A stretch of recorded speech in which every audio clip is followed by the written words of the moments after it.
Hello YouTube, it's Sean. I've got a very special update for you. This is the brand new Athearn Genesis Milwaukee Road GP38-2.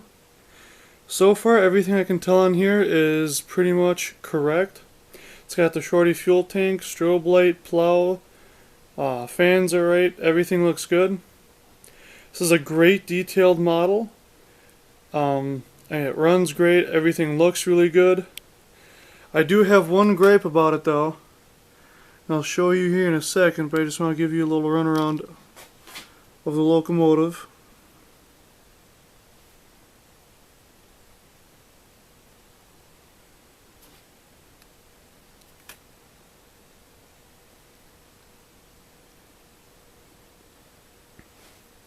This is the DC version. I had a decoder put in it right away.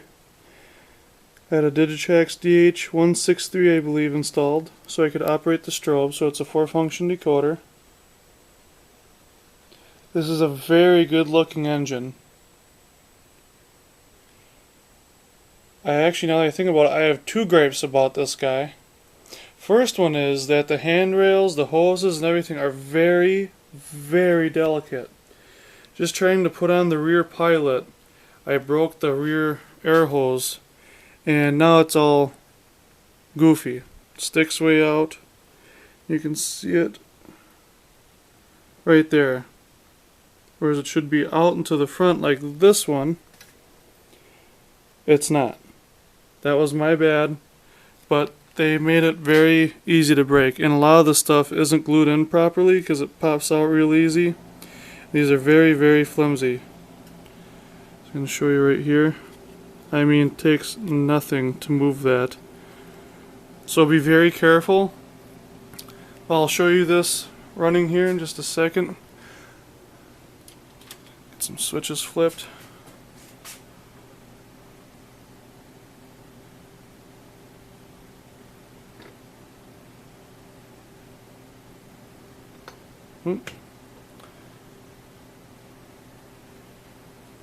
Sorry if the camera's fuzzy. I'm shooting this on a Nikon Coolpix, which is how I do all my videos. I don't have the money for anything else, so I'll do a quick run by and then I'll pull it in. I'll show you guys some of the other stuff I've had done recently.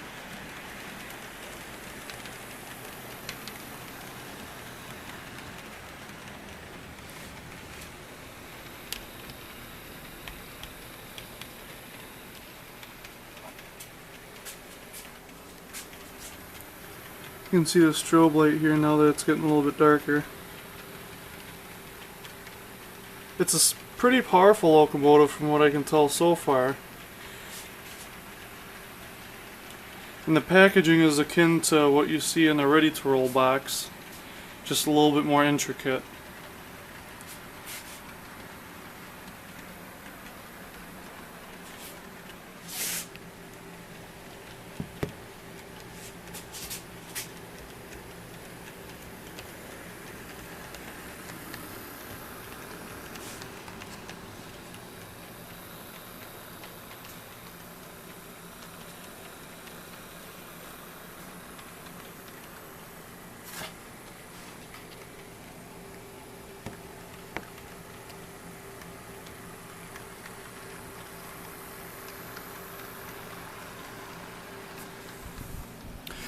I got 3 of my locomotives back that were out for DCC.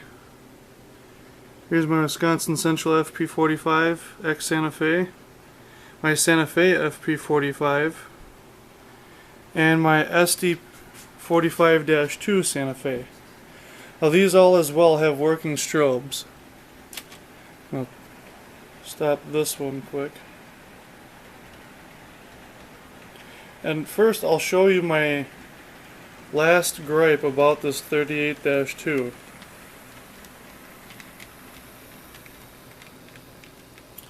Look closely at the back headlight. You can see not only does the light light up, but the little break between, or the crack between the headlight bucket, or whatever it's called, assembly, and the body of the locomotive, there's a little crack there. and it's on both sides. I don't know if it's on everyone or if it's just on mine. We'll wait till they open up some more and some other people get to see them, because I don't want to take this one back just for a little something that I can fix myself. But that's my gripe. Otherwise, overall, very good locomotive. So now I'll show off my other new stuff.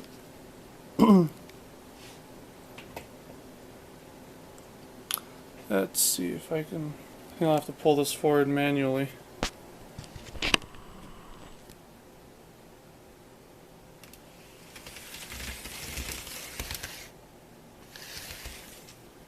Actually, what I'll do, get this guy out of the way here, and then I can back these guys up onto the main line as I go through.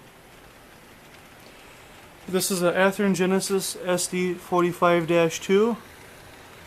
I bought this for $110 at Jekyll's Hiawatha Hobbies in Waukesha on Highway T and Silvernail Road. It's a really nice hobby shop. Has a wide variety of locomotives from Athearn, Atlas, the Genesis, Proto, Broadway, Intermountain. They've got pretty much all the stuff that you can't, that is either hard to find or you can't find anymore. Everything is new. I don't think that there's any used stuff in stock or that's kept around there.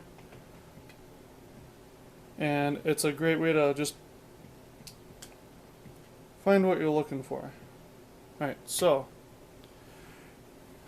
here we go. I'll move the light here a little bit.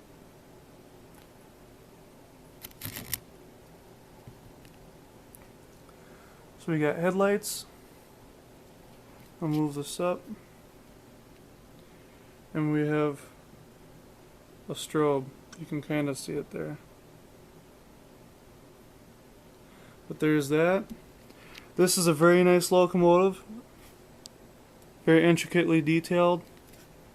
All the details are applied, unlike the Milwaukee Road unit. You have to add the rear plow if you want to. I of course do not want to now after I've already broken it. This has also got the little cross step here. But it's a very nice locomotive all around. It's a powerful puller. I just got it back from getting DCC in it. I'll back this guy up. And we'll bring the next contestant forward.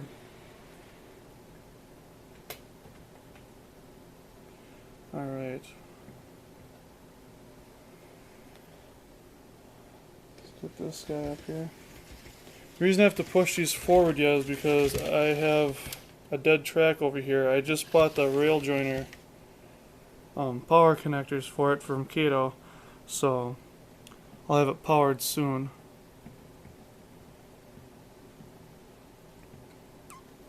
This is my Athearn Genesis FP45 Santa Fe. Bought this at Jekyll's Hiawatha Hobbies for $110. Everything works except for the rear. Let's see if we can push that guy in. Yeah.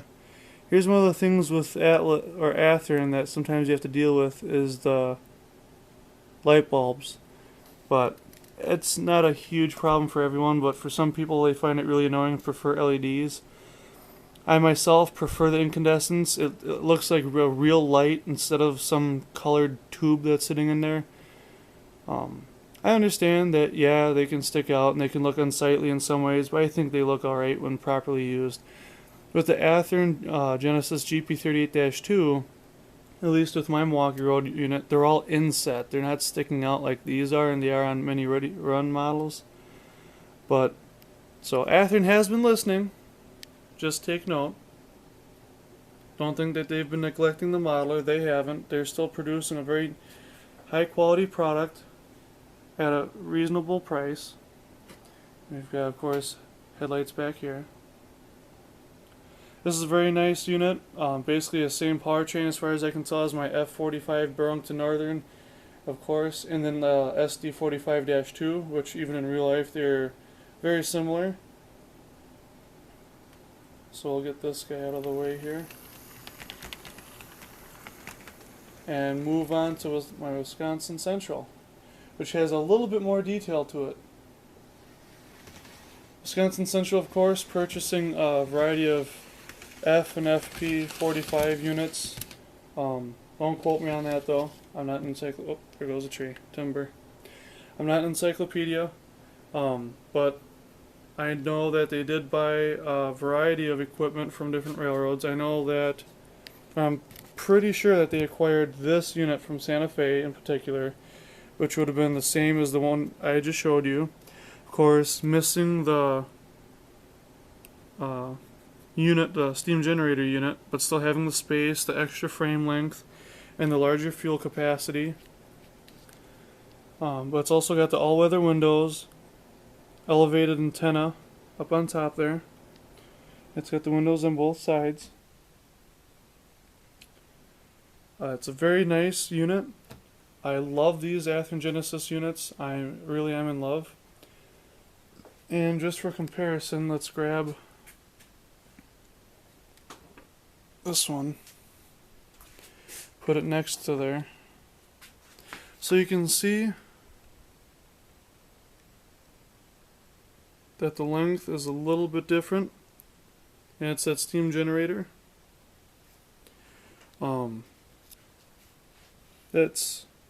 I think they're really good looking locomotives. Between these and then my two Santa Fe units, I'm going to have a ton of fun. I'll probably operate these the most. I just think they're cooler looking. And before I finish, there's a couple other things I want to talk about, and one of those things is selling trains. Whether you're at a rummage sale or you're doing this at a show, you should know a few things. First of all, one of my biggest things to point out is display. You don't want to make it too obvious that you're trying to push these things out the door. Otherwise, you'll get a lot of people haggling with you, trying to get them for next to nothing, when they deserve to get some credit. I know at our latest rummage sale, we even put in the ad model trains, and no one showed up. Don't know why, but whatever. I got to hold on to some stuff and found someone who was more interested and gave me what I wanted anyways. Couple of do's and don'ts. Do display your locomotives. Make it presentable. Make it look like you're showcasing something, not just trying to sell it. If it looks good, it'll probably sell a little bit higher. Don't put a package with any plastic over it like this, even this inner stuff here, in direct sunlight. It will, I repeat, it will melt your locomotive. It's happened to me, it's happened to my dad, it's happened to many others. I don't even want to imagine how much it's cost a year to modelers and others who have lost locomotives and other plastic models or anything for that matter due to that. I also would not recommend leaving your locomotives out like this to show. Kids are going to grab it, they're going to, oh hey, this is cool, oh, let's drop it. Another thing is make sure when you do look at stuff, or when someone is looking at your stuff, that they pick it up by the fuel tank. Pick it up by the shell, and it could very well come off. Atlas units and Athearn units, especially if you have to break off the clips on the bottom, are notorious for that. Make sure that people know this is a Tower 55 model. This is an Atlas Trainman. There's a reason that this one is selling for $50 at a rummage sale, and there's a reason that that one's selling for $150 at a rummage sale. I'm not selling them for that, and I didn't buy those for that, but there's an instance. When selling a large collection, whether it was yours or someone else's, try to take it to a show if you can. Rummage sales, people are looking for a sweet deal where they can buy it next for nothing. They think, oh hey, here's some schmuck who's just, got some dude's trains, is trying to get rid of it for his friend or his dad who passed or something. Not always the case. Take it to a show. You'll have more people who are more interested. You'll have more opportunities to sell the product for what you want to get for it. And last but not least, go over a little bit about these cards I made up. I think they're kind of neat. I have a locomotive certification of ownership with basic information, and equipment certification of ownership with basic equipment information. All this little signing or this little writing here on the bottom or towards the bottom above the name and date just says, I hereby sign and show of ownership of the above equipment and its rights. just kind of something technical, just to be kind of cool. I'm into business, so it's just kind of neat to have that little kind of legal stuff there, a little formality. But I have these; they're free. I can send anyone who's interested the publisher file. You can contact me on YouTube, message me on here, or on my Extreme Rail Fanning page on Facebook, and I can send you the information. If you just post below in the comments, I can put my email out so you guys can email me and I'll email it out to you. If you want something custom done, I can probably do that, or larger one-page certificate, something that's more like this with some cool stuff, your name typed on it with a line above it so you can sign it, and it's a little bit more professional. I like doing that stuff for fun, so I probably won't charge you anything for it, just to kind of get it out there. Another little neat thing, real fast, I promise this is it, is if you want to have DC and DCC on the same layout without screwing it up so I can, mind you, these are both wired to the layout right now. I can turn this on, throttle it up. There's power right there. This is on.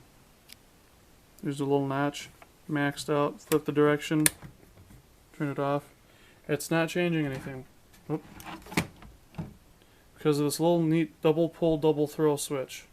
Just in case, I've got a bunch of equipment on here.